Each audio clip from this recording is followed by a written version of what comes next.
Here to explain more, I call him the Great One, host of Life, Liberty, Levin, #1 show, Sundays, 8 p.m. right here on the Fox News Channel, and nationally syndicated radio host, Mark Levin. Mark, this is your wheelhouse. You've got 7.5 minutes.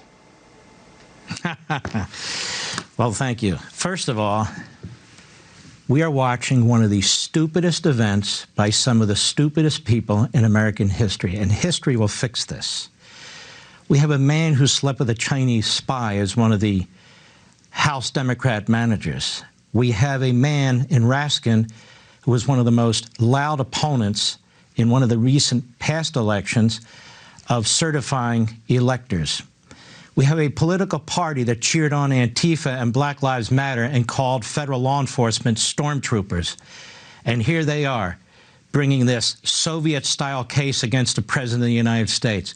Have there ever been this many stupid members of Congress in your life? And the senators sit there? None of them walk out and say, I'm not going to participate in something so unconstitutional? Let me show you how preposterous this is. Where's the video of Donald Trump over and over and over again supporting law enforcement and law and order? Where are the videos of the police groups endorsing Donald Trump for President of the United States? They didn't show that. Then we have an insurrection. It's a very weird thing. We had Mark Meadows, the former chief of staff to the former president, on national TV on Sunday. Maria Bartiromo's program said President of the United States, Trump, called or made available 10,000 National Guardsmen to Washington, D.C. in early January. So let me get this straight, Raskin. So the President of the United States was leading a militia, an insurrection, against the very National Guardsmen he called up. Now, does that make sense to anybody? No, that doesn't make sense to anybody. And why would they wait until January 6th to have this insurrection? Well, they were going to count the electors. Well, if you're going to lead an insurrection, you don't care if they're counting electors or not. Why didn't you do it 5 days after the election? In fact, they hadn't even started counting the electors when this insurrection began, this attack on the Capitol building. Now, let me tell something to the American people.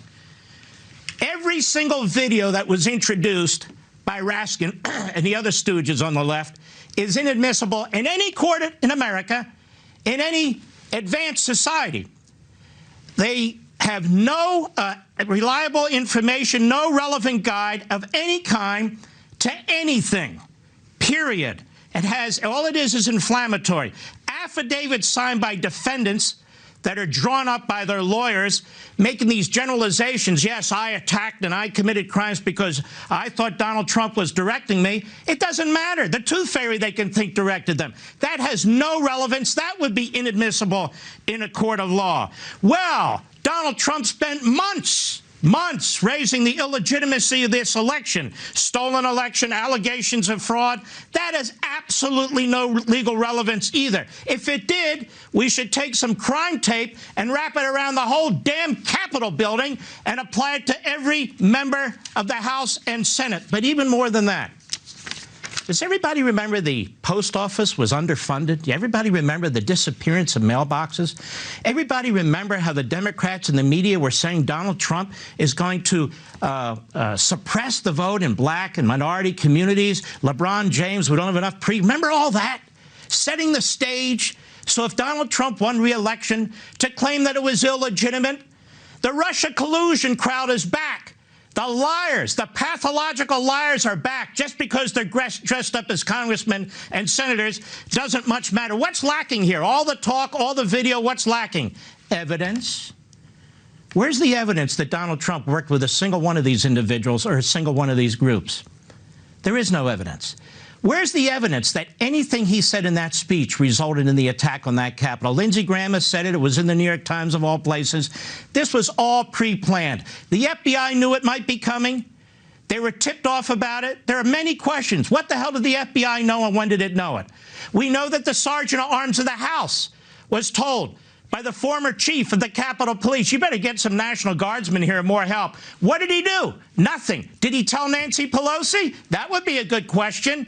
Not only that, the Sergeant at Arms of the Senate was told. Well, who does that person report to? He reported to McConnell. Well, what did McConnell know? What did they do? It seems the only person that called up the National Guard for potential use was Donald Trump. and nobody else. So what else? We're to believe that Donald Trump was going to send militants up against the National Guard. We're to believe that Donald Trump was planning day after day, for months after months, according to these House managers, an insurrection right in front of our faces. We just didn't know it. Now, here's the thing. The problem is, let me read you some language. Let me read you some language and ask you.